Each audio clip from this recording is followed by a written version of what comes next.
Yeah, g'day there. So today I'm going to show you how to make Biltong. Full credit to Skalky van Skalkvik, who showed me how to do this many years ago. You'll need a few things to get started. So first of all, you'll need a chunk of meat. This vacuum packed stuff is a fairly cost effective way of buying your meat. Secondly, you'll need a container.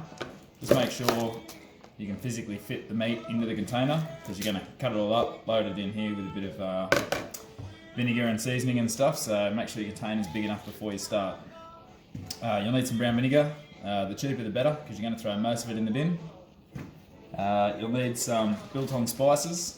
So I found the Crown National brand of spices to be a really good starting recipe. And depending on whether you've got corned beef or not, so this isn't corned beef, this is just a blade roast. You'll need some salt as well. Just plain old table salt. Don't get ionized salt. There's other properties in that don't work so well. So that's it in a nutshell. Another thing that's pretty useful is a little bit of black pepper. It helps keep the flies off the meat when we get to hanging it. Evidently, a little bit of an old wives' tale maybe, but seems to work either way. So to start off, what we're going to do is open up our meat.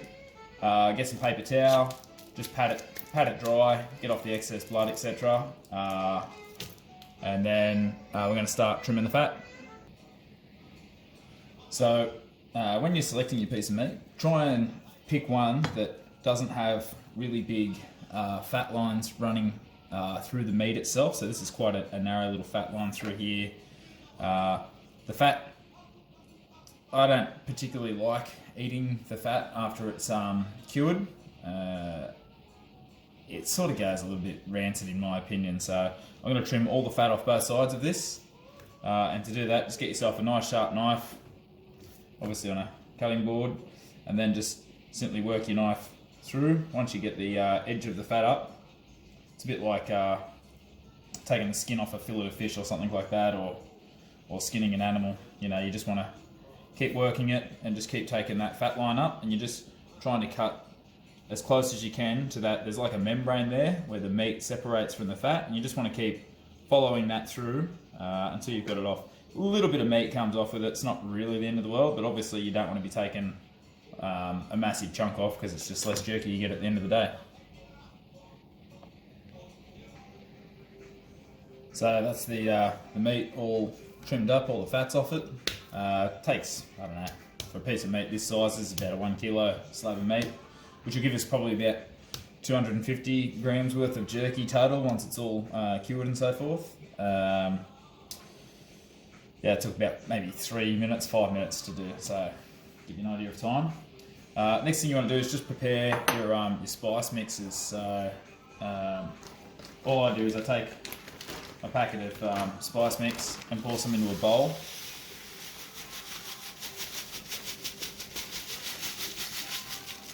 Probably about that much in a bowl, which is, I don't know, that's maybe a cup's worth of seasoning to do about 1 kilo. Put on a bit less, a bit more, it doesn't really matter. The flavour sort of goes through it with the vinegar, the way that we're going to finish it off anyway. In addition to that, you can add anything else you want. So if you want to put in some cracked pepper into this, if you wanted to add like garlic granules or anything like that, now's the time to add those in here, and you just literally mix it around and you're good to go. Because this beef is not corned, if you used corned beef, I wouldn't add any salt to it. But because it's not corned beef, just add some salt in. More, less, whatever. Obviously, the more salt you add, the saltier your meat's going to be.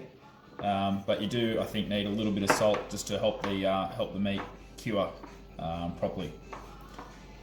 So once you've got your that's literally it for this. Maybe throw in a little bit of cracked pepper.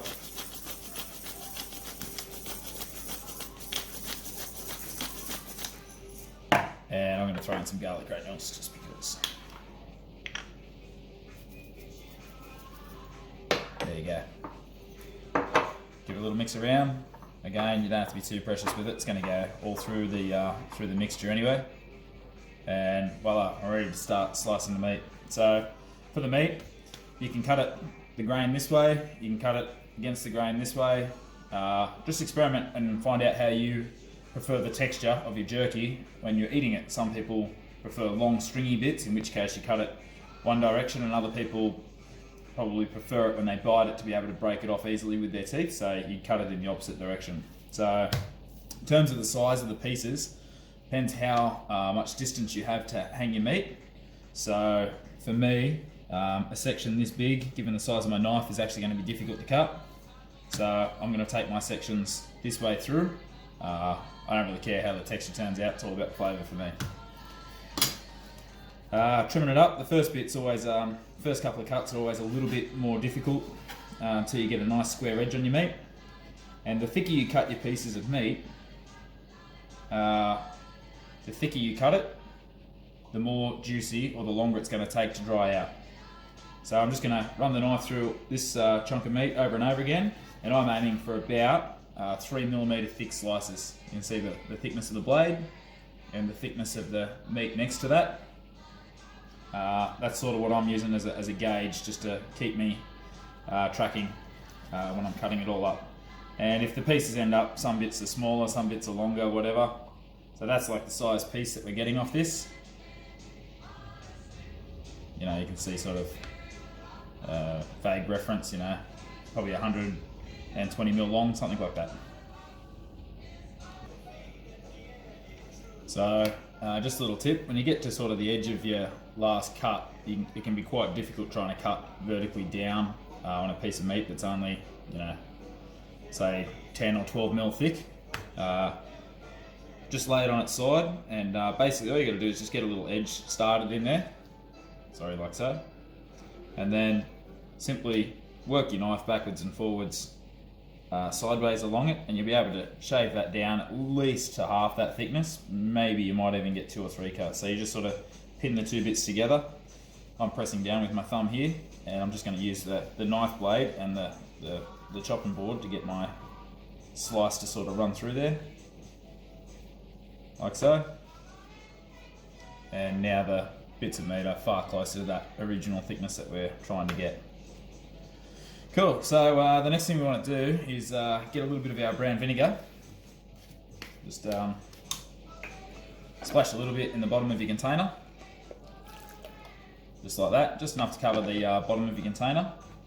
And then what we're going to do is get our piece of meat, grab a little bit of seasoning, sprinkle some seasoning on the bottom of your container there like that, just covering it over. Then we're just going to layer our meat inside. And what you want to avoid is just don't stack your meat on top of each other at this point in time. You just want to try and pack it in there as best you can without actually having any stack bits. So if you can find a few, you might have a few like thinner, smaller bits to start packing in and around that. Something like that. There's our first layer done. Then we're just going to get more seasoning, sprinkle it over the top, and we just want to keep a layer of vinegar over the top of the meat, just like maybe 3 or 5 ml of vinegar over the top of the meat each time we put on a layer. So that's our first layer. Another little tip is just to change the direction that you lay your meat every time you do another stack. It seems to pack in a little bit better. When you're loading it up, you end up and it sort of looks like that, you're pretty well on the money. So another sprinkling of seasoning, and now I need to just top up my vinegar just a little bit at a time. If you brush it all off, just throw a little bit more in there. Basically what we're trying to do is just make sure that all the meat is in contact with the seasoning, and yeah, basically just keep working in layer by layer like this until you've filled your container. Right, yeah, so once you've finished loading all your meat, it should look something like that. Make sure you've got at least sort of like maybe 15 mil in the 20 mil in the top of your container, because this fluid seems to rise up just a tiny bit. It's, in a container this size, probably going to rise about maybe 5 or 10 mil. So make sure you don't let it spill over in the fridge. Any bits of meat like this little bit here that's just sitting up just a little bit proud, just poke it all down with your finger and make sure all the meat is under the surface of the fluid. You need to put in a touch more vinegar, just add a little bit more vinegar. Then throw a lid on it and pop this in the fridge. Minimum sort of, you let it marinate, it'd be like 3 hours would be extremely brief, but typically I just put it in there overnight, and tomorrow I will pull it out, hang it, and yeah, start it curing. Right, yeah, so part 2 or day 2 of the Biltong. So basically we take our paper clips and just bend them into like an S shape. So I can't get that to focus in. And then all we do is take our meat that we got ready yesterday. So it should look something like this today. Just like a bit of a soupy mixture. Lay down a towel underneath a drying rack. These racks here are, I don't know, maybe $5 or $10 from Kmart or Target or something. So I just use these. They're a lot cheaper than buying a Biltong rack for a few $100 to do the same job. Then just get yourself set up, and basically you just take a piece of meat one at a time. The reason for the towel is just to catch the dripping, so I'd recommend probably not putting your wife's best towels down on the floor to catch all this stuff. What you do is just pin your meat onto a hook and then hang it up to dry. It's that simple. So I'll just show you the first couple, and we'll fast forward again. So literally just like that. Start laying your meat on the bottom racks first, and then work your way up to the top racks. This way you won't be trying to hang meat whilst it's dripping down on top of you. They'll drip for about the first probably half an hour, 45 minutes, and then after that the dripping will stop. When we pack up our jerky after it's cured and dried, I just throw all the old clips into a clip lock seal bag and keep it in the same container that I keep my spice mix and everything in, and just one nice neat little package. So once you've pinned all your meat and got it all hanging, it should look something like this. If you have any bits like this bit here and this bit here that are rolling around and virtually touching down the bottom here, see if we can give you a close up of that. So when this one here is hung, it's curling around to the point where it's almost touching. Just get yourself a second clip, pin it somewhere else through the meat, and then hang it up with 2 hooks through there if you have to, or just cut it into smaller pieces. Either or, it doesn't matter. But what you don't want is you don't want the meat touching anywhere. So after you've gotten it to this stage and you've got your meat hanging, just make sure there's at least sort of like a centimetre clearance between each piece of meat. And you want to hang this up in an area that is going to be away from your pets, away from your kids, away from your mates, because they'll probably knock off a few pieces on you as well. And just in the room, just get a one of the cheap recirculating fans. And you want it to be creating airflow, but you don't want it to be blowing directly at the meat. So if you can see the meat starting to jiggle around in the air, like that's just starting to make the meat move, that's too much airflow directly on it, and it case hardens the outside of it. So instead, just have the fan somewhere in your room to make air in the room move around, but not necessarily directly pointing at your meat. And then good old fly screen door. And lastly, I'll just close this room off to the rest of the house and just leave this in here for the next day or so, and it'll cure up nicely.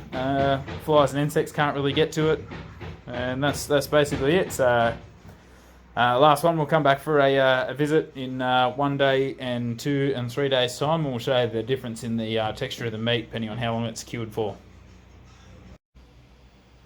So day 2, and some of the thinner bits are now starting to get that point where you squeeze them, they start to break. It's about the right consistency for me. Some of the thicker bits here, this is the bit we were testing yesterday, still got a little bit of springiness to it. So what I'm going to do is take off these thinner cuts, the ones that I shaved a little bit thinner, pack all those up, and leave the slightly thicker ones on for another day or so, and they should be probably right by tomorrow. You can see the colouring of them too, like is a good example. So up the top, see how it's a slightly lighter colour than down the bottom. Yeah, there's still just a little bit too much moisture in the top of that for my liking. The bottom's just starting to get there. So day 3, and same pieces of meat we were testing earlier. They're beautiful. All meat is cured nicely. Job done, ready to eat.